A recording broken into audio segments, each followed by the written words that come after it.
হরে কৃষ্ণ, জয় মাতারা, জয় গুরু বামদেব। তিনটে জিনিস বলার জন্য আজকে ভিডিওতে এলাম। এক নাম্বার, আমাদের সনাতনীদের সব থেকে বড় ভুল যেটা আপনারা করেন, আমি দেখেছি, আপনারাও দেখে থাকবেন, যে আমার ভিডিওটা দেখছেন সেও দেখে থাকবেন।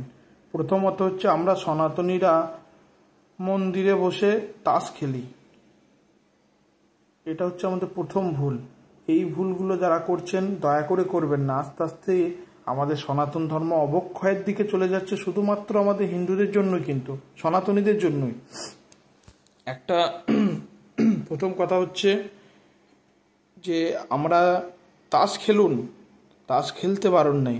যারা মন্দিরে বসে তাস খেলছেন তারা মন্দিরে তাস খেলা থেকে দয়া করে বিরত থাকুন। নাম্বার 2, আমাদের বাচ্চাদের কালচার শেখান। আমার বাড়িতে যখন একটা হরিনাম কীর্তন হবে না, আমার বাড়িতে ছোট্ট বাচ্চাটা, আমার বাড়ির ছোট্ট ছেলেটা, ছোট্ট মেয়েটা, সে কিন্তু হরিনাম করবে, কিন্তু আমার বাড়িতে যদি অন্য কালচার হয় সে কিন্তু সেই কালচারটা শিখবে। তাহলে প্রথমত মন্দিরে, দেবালয়ে, দেবাঙ্গনে, আটচালায় বসে তাস খেলা বন্ধ করুন। তার পরিবর্তে 10 জনা জড়ো হচ্ছেন, গ্রুপ করে তাস খেলছেন। একটা মন্দিরে 3টে গ্রুপ, 3 4 12 জন। তাস খেলতে 4 জনের দরকার হয়, তো 3 4 12 জন বসে তাস খেলছেন। ওই 12 জন বসে তাসের টাকাটা জমিয়ে 2টো খোল করতাল কিনে এনে হরিনাম করুন। আপনার পাশের বাড়ির লোকটা, পাশের বাড়ির বাচ্চাটা হরিনাম শিখবে।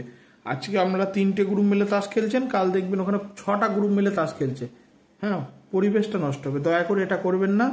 সকলে ভালো থাকবেন, সুস্থ থাকবেন। আমার কথা হয়তো অনেকের খারাপ লাগতে পারে, কেউ মাইন্ডে নেবেন না, তবে এই সংস্কৃতিগুলো বন্ধ করুন। সনাতন ধর্মকে বাঁচান, সনাতন ধর্মের পাশে থাকুন। সকলে বলুন হরে কৃষ্ণ, জয় মাতারা, জয় গুরু বামদেব।